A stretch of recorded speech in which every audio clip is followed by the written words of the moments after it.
Viewers, ഇന്ന് ഞാൻ നിങ്ങളെ പരിചയപ്പെടുത്താൻ പോകുന്ന ഒളിഞ്ഞിരിക്കുന്ന സുന്ദരി. ഇതാണ് ഞങ്ങളുടെ ഗാർഡനിലെ ജയൻറ്റ് അരസാബോയ്. കണ്ടോ, ഇതിങ്ങനെ ഒളിഞ്ഞിരിക്കുകയാണ്. എന്താ രസം!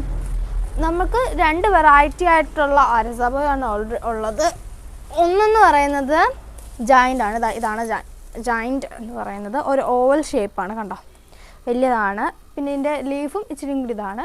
പിന്നെ ഒരു വെൽവെറ്റ് ടച്ചൊക്കെയാണ് ഇതിന് വരുന്നത്. പിന്നെ നോർമലും ഉണ്ട്, അതിന് ഞങ്ങൾ കാണിക്കാം. എന്തായാലും ഇതിനെപ്പറ്റി പറയുകയാണെങ്കിൽ നമുക്കൊരു 10 ഗ്ലാസോളം ജ്യൂസ് എടുക്കാവുന്നതാണ്. ഇപ്പോൾ സ്കൂളിലൊക്കെ പോയിട്ട് ടയേർഡാകുമ്പോൾ കുട്ടികൾക്ക് കൊടുക്കാൻ പറ്റിയ ഒരു അടിപൊളി ഡ്രിങ്ക് ആയിട്ട് നമുക്ക് ഈ അരസാബോയുടെ ഇതാണ്. അപ്പം നമുക്ക് നേരിട്ട് ഇപ്പോൾ ഒരു മാങ്ങ കഴിക്കുന്നവരെയോ ചക്ക കഴിക്കുന്നവരോ ഒന്നും നമുക്ക് കഴിക്കാൻ പറ്റത്തില്ല.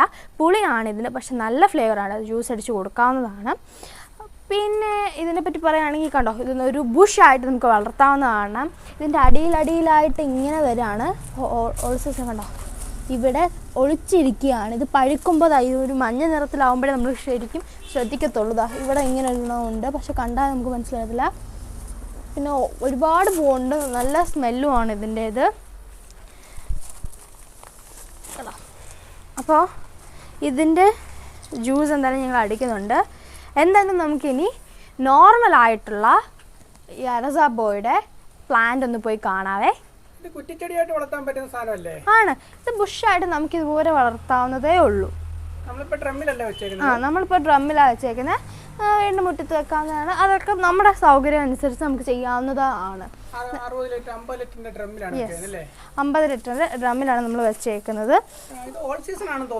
All season. ഇവിടെ എല്ലാം പൂവായി കായാവുമ്പോഴത്തേക്കും ഒരെണ്ണം പഴുക്കും. അങ്ങനെയാണ്.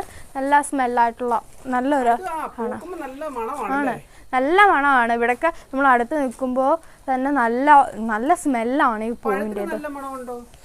കുഴപ്പമില്ലാത്തൊരു ഓറഞ്ചിൻ്റെയും ഒക്കെ ഒരു നാരങ്ങയുടെ എല്ലാത്തിനും ഒരു മണമുള്ള ഒരു ഫ്രൂട്ട് കൂടിയാണിത്. അപ്പോൾ നമുക്ക് എന്തായാലും നോർമലായിട്ടുള്ളതും ഇതുമായിട്ടുള്ള വ്യത്യാസം രണ്ടും ഞാൻ കമ്പയർ ചെയ്ത് കാണിക്കാൻ പറ്റുന്നത്. അത് നല്ല വലുപ്പമുള്ളതാണ്. അതുകൊണ്ടാണ് ഒരു 10 ഗ്ലാസോളം ഇതിന് വരുന്നത്. 10 ഗ്ലാസോളം ഈ ഒറ്റ ഫ്രൂട്ട് മതി യൂസ് ചെയ്ത് നമുക്ക് 10 ഗ്ലാസ് ജ്യൂസ് ഇല്ലല്ല. ഇതൊരു 2 ദിവസത്തേക്കേ ഇരിക്കത്തുള്ളൂ. ഇപ്പം അങ്ങനെ നമുക്ക് ഇച്ചിരി കൂടി നാളത്തേക്ക് വേണമെങ്കിൽ ഇത് പൾപ്പെടുത്ത് സ്റ്റോർ ചെയ്യേ പറ്റത്തുള്ളൂ. ഫ്രിഡ്ജ് വെക്കണം, അല്ലാതെ ഇത് ഇരിക്കത്തില്ല. 2 ദിവസത്തേക്ക് ഇത് ഓക്കെയാണ്. പിന്നെ അത് അഴുക്കായി പോകും. അപ്പോൾ വേണ്ടവരൊക്കെ പൾപ്പെടുത്ത് അത് സ്റ്റോർ ചെയ്യുക ഫ്രിഡ്ജിൽ. അപ്പോൾ എന്തായാലും നമുക്ക് നോർമൽ ജയൻറ്റ് കുറച്ചുണ്ട്. വളരെ നമ്മൾ റേറ്റ് കുറച്ചാണ് കൊടുക്കുന്നത്. അതെ, നല്ല റേറ്റ് ആയിട്ടുള്ള പ്ലാന്റ് തന്നെയാണ്. പക്ഷെ ഞങ്ങളുടെ പ്ലാന്റിൽ നിന്ന് തന്നെ എടുക്കുന്നതായതുകൊണ്ട് തന്നെ നമുക്ക് അത്ര ലാഭം വേണ്ട. ഒരുപാട് പ്ലാന്റ് നമുക്ക് കിട്ടുന്നതുകൊണ്ട് വലിയ ലാഭമൊന്നും വേണ്ട. അതുകൊണ്ട് നമ്മൾ വളരെ ചെറിയ റേറ്റിലാണ് നമ്മൾ കൊടുക്കുന്നത്. അപ്പോൾ വേണ്ടവർ ഞങ്ങളെ കോൺടാക്റ്റ് ചെയ്യുക. പിന്നെ കൊറിയർ സർവീസ് ഒന്നുമില്ല, ഇവിടെ തന്നെ വരണം. ഇനി നമുക്ക് നോർമലായിട്ടുള്ള അരസാബോയുടെ പ്ലാന്റിലേക്ക് പോവാം. ഇതാണ് നമ്മുടെ നോർമലായിട്ടുള്ള അരസാബോയ് എന്ന് പറയുന്നത്. ഇതിൻ്റെ ലീഫ് കണ്ടോ, മറ്റേ അരസാബോയൊക്കെ ഇച്ചിരിയും കൂടി വേറൊരു ടെക്സ്ചറൊക്കെയാണ്. നമ്മുടെ സൺഡ്രോപ്പിൻ്റെ പ്ലാന്റില്ലേ, അതിൻ്റെ മാതിരിക്ക് തോന്നും ഇത് കണ്ടാൽ. ഇതിന് അത്ര വെൽവെറ്റ് ടച്ചൊന്നുമില്ല. കണ്ടത് നമ്മൾ അടുപ്പിച്ചടുപ്പിച്ച് എല്ലാം വെച്ചുകൊണ്ട് ഒരുപാട് പാടാണ് ഇവിടെ നിൽക്കാൻ തന്നെ. മറ്റേനേക്കാൾ വേറൊരു രീതിയിലാണ് ഇത് വന്നേക്കുന്നത്. ഞാൻ പറഞ്ഞല്ലോ, നേരത്തെ പറഞ്ഞായിരുന്നു ഞാൻ, വെൽവെറ്റ് ടച്ച് ഇല്ല ഇതിന്. ഇത് സിമ്പിളായിട്ടൊരു മുട്ടപ്പഴത്തിൻ്റെയൊക്കെ രീതിയിരിക്കും. പിന്നെ ഇതിന് വേറൊരു മണമാണ്, മറ്റേതുമായിട്ടുള്ള ചെറിയ ഡിഫറൻസ് ഉള്ള നല്ല വേറൊരു മണം. പിന്നെ ഇതിൻ്റെ ടേസ്റ്റിനും അങ്ങനെയാണ്, ചെറിയ വ്യത്യാസങ്ങൾ വരുന്നുണ്ട്. രണ്ടും ചെറിയ രീതിയിൽ ഫ്ലേവറിന് വ്യത്യാസം. എന്തായാലും നമുക്ക് ഇതും ജ്യൂസ് അടിച്ച് നോക്കാം. പിന്നെ മറ്റേ ജയൻറ്റും നമുക്ക് ജ്യൂസ് അടിച്ച് കുടിച്ചിട്ട് ഇതിലേതാണ് നല്ലത്, കൂടുതൽ ടേസ്റ്റ് വൈസ് ഏതാണ് നല്ലത്, രണ്ടും ഒരുപോലെയാണ്. അതൊക്കെ നമുക്ക് നോക്കാവേ. അപ്പോൾ നമുക്ക് ജയൻറ്റ് അരസാബോയ് മുറിക്കാം. ഇതിൻ്റെ അകത്ത് സീഡുണ്ട്. അപ്പോൾ ആ സീഡ് നമുക്ക് മാറ്റണം, എന്നിട്ട് നമുക്ക് ജ്യൂസ് അടിക്കാൻ പറ്റും. ജസ്റ്റ് ഒന്ന് ഇതുപോലെ മുറിക്കുക, എന്നിട്ട് ഇങ്ങനെ പുലർത്തിയാൽ മതി. കേട്ടോ, ജ്യൂസിയാണ്. ഇപ്പം തന്നെ ഇങ്ങനെ വെള്ളം പീച്ചുന്നുണ്ട്. കേട്ടോ, ഇപ്പോൾ വലിയൊരു സീഡാണ് നമുക്കുള്ളത്. ഇവിടുത്തെ നമുക്ക് 2 സീഡ്, 3 4 ഒരുപാട് സീഡ് ഇതിനുണ്ട്.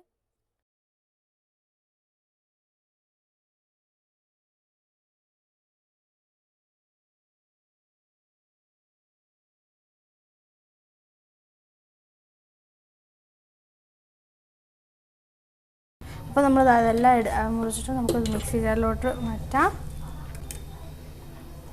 നല്ല ഒരു അരോമയുണ്ട്, പൈനാപ്പിളിൻ്റെ ഓറഞ്ചിൻ്റെ ഒക്കെ അങ്ങ് സ്മെല്ലാണ് ഇതിന്. എന്തായാലും അടിക്കാം, നമുക്കിത് അടിക്കാം. വെള്ളം നൽകിയ പൾസ് അടിക്കുക, ജസ്റ്റ് ഒന്ന് ഇതാക്കുക. കഴിഞ്ഞ് ഇച്ചിരി വെള്ളം, ഒരുപാട് വെള്ളം ഒഴിക്കരുത്, ഇച്ചിരി വെള്ളം ഒഴിച്ച് അടിക്കാം. അപ്പോൾ നമുക്ക് ഇച്ചിരി വെള്ളം ഒഴിക്കാം. ഞാനിപ്പോൾ ഏകദേശം ഇച്ചിരി ഒഴിക്കുന്നുള്ളൂ, ഒരുപാടൊന്നും ഒഴിക്കണ്ട. ഇച്ചിരി ഒഴിച്ചിട്ട് നല്ലപോലെ ഒന്ന് അടിക്കാം. വെറുതെ മതി, ഒരുപാട് ഇതാക്കണ്ട. കുറച്ച് പഞ്ചസാര നമ്മൾ ആഡ് ചെയ്യുന്നുണ്ട് ഓരോ ആൾക്കാരുടെ മധുരത്തിനനുസരിച്ച്. നമുക്കൊരു നോർമൽ അല്ലെങ്കിൽ ഇച്ചിരി കുറവ് മധുരം ആയതുകൊണ്ട് അതിനനുസരിച്ച് അത് നമ്മുടെ ഇഷ്ടം. അപ്പോൾ ഒരുപാട് മധുരം ഉണ്ടെങ്കിൽ അതിനനുസരിച്ച് കുറച്ച് മധുരമൊന്നും ഇടാതെ നിൽക്കരുത്. നല്ലപോലെ അടിച്ചത് കൊണ്ട് വെള്ളം പോലെ ആക്കി അടിച്ചെടുത്തിട്ടുണ്ട്. ഇനി നമുക്കിത് കൂടിയെടുക്കാം, ഇനി സെർവ് ചെയ്യാം നമുക്ക്. അപ്പോൾ നമുക്ക് ഒരു സർവിങ് ഗ്ലാസ്സിലൊക്കെ ഒഴിക്കാം. നല്ലൊരു സ്മെല്ലാണിപ്പോൾ. എന്തായാലും നമുക്കിത് ടേസ്റ്റ് ചെയ്ത് നോക്കാം. അപ്പോൾ നമുക്ക് ഇത് ടേസ്റ്റ് ചെയ്ത് നോക്കാം. നല്ല അടിപൊളി രുചിയാണ്, നല്ല ടേസ്റ്റി ആയിട്ടുള്ള ഒന്നാണ്. മധുരം നമ്മൾക്ക് ഇതിപ്പോൾ കുഴപ്പമില്ല, പുളിയാണ് സംഭവം ഒറിജിനലി, അതുകൊണ്ട് നല്ല രീതി മധുരം ഇടുക.